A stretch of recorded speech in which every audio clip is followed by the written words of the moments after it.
নমস্কার বন্ধুরা, আজকে আবার নিয়ে এসেছি একটা নতুন রেসিপি, বাঙালির প্রিয় আলু পোস্ত থালি।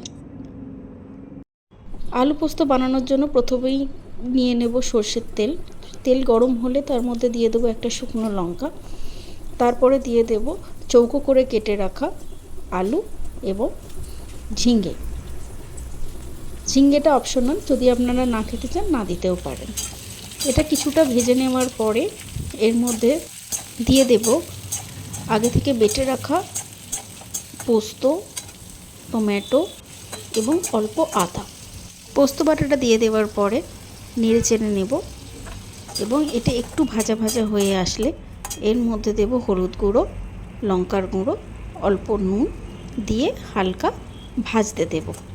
একটু ভাজা হয়ে গেলে এর মধ্যে দেব অবশিষ্ট পোস্ত বাটার জল এবং এটাকে ঢাকনা দিয়ে সেদ্ধ হওয়ার জন্য ছেড়ে দেব। অন্যদিকে ডাল সেদ্ধ করতে বসিয়েছি। বিউলির ডাল চাইলে বিউলির ডাল করতে পারেন বা অন্য কোনো ডালও ইউজ করতে পারেন। বিউলির ডাল এবং আলু পোস্ত বাঙালির অত্যন্ত প্রিয় একটা খাবারের মধ্যে পড়ে, তাই নিরামিষ রান্না হলে অনেক বাড়িতেই খুব জনপ্রিয়ভাবে এটি প্রচলিত। অন্যদিকে বিউলির ডালে ফোড়ন দিয়ে নিচ্ছি হিং, তেজপাতা, শুকনো লঙ্কা এবং আলাদা করে বেটে নেওয়া মৌরি এবং আদা। এটা দিয়ে একটু নাড়াচাড়া করার পরে অবশিষ্ট জলটা দিয়ে দেব।